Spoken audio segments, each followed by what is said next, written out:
1937, British Columbia. At a whaling station on Naden Harbor, workers slice open the belly of a massive sperm whale. The stench fills the air, rotting fish, oil, seawater. But what comes next silences everyone. Because inside that whale is another monster.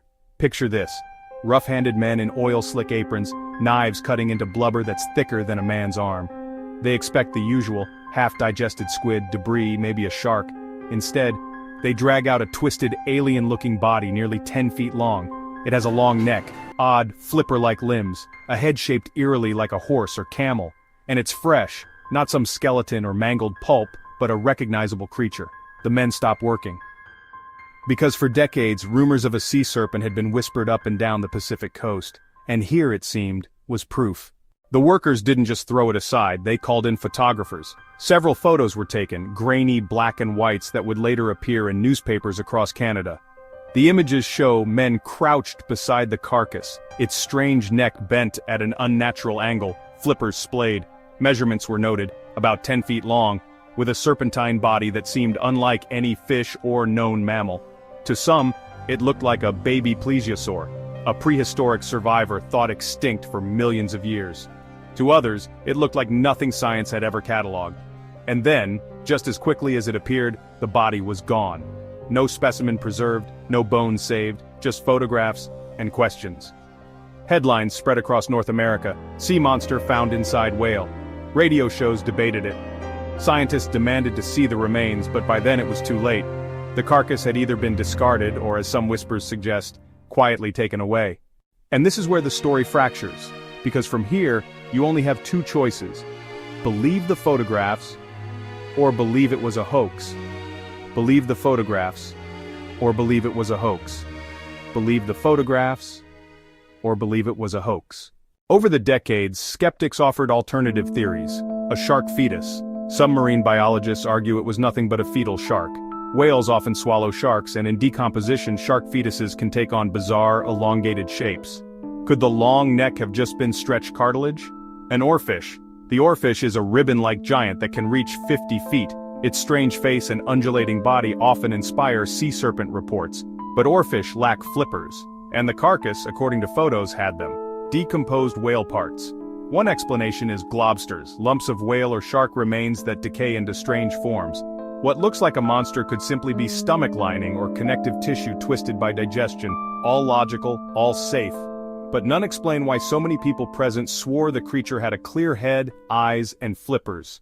For cryptid researchers, the 1937 carcass is the holy grail. Because for once, this wasn't a lone fisherman's story or a blurry photograph of ripples. This was physical evidence, pulled from inside another animal, measured, photographed, and handled by multiple witnesses.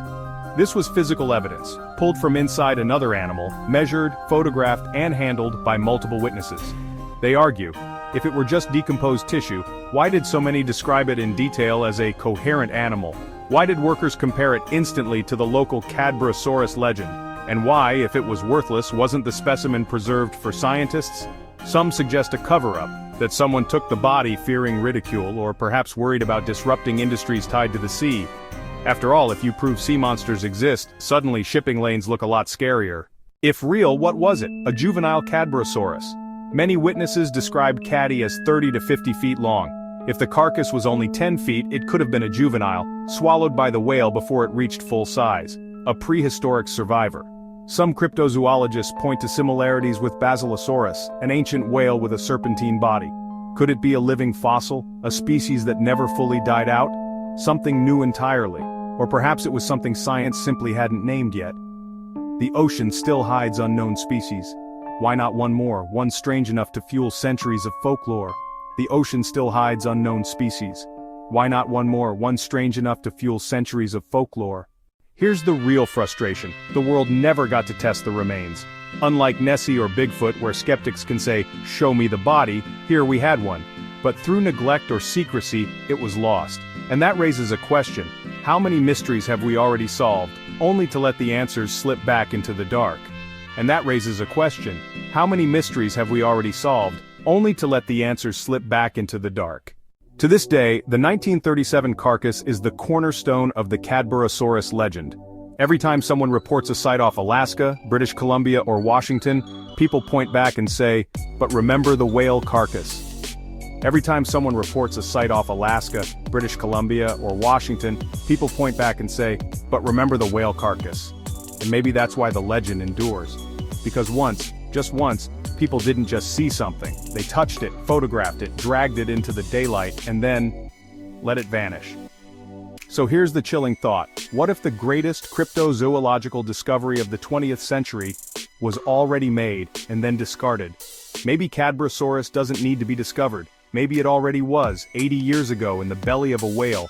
Maybe Cadborosaurus doesn't need to be discovered. Maybe it already was, 80 years ago in the belly of a whale. But what do you think? Was it a hoax, a mistake? Or the first and only proof of a real sea monster? But what do you think? Was it a hoax, a mistake? Or the first and only proof of a real sea monster?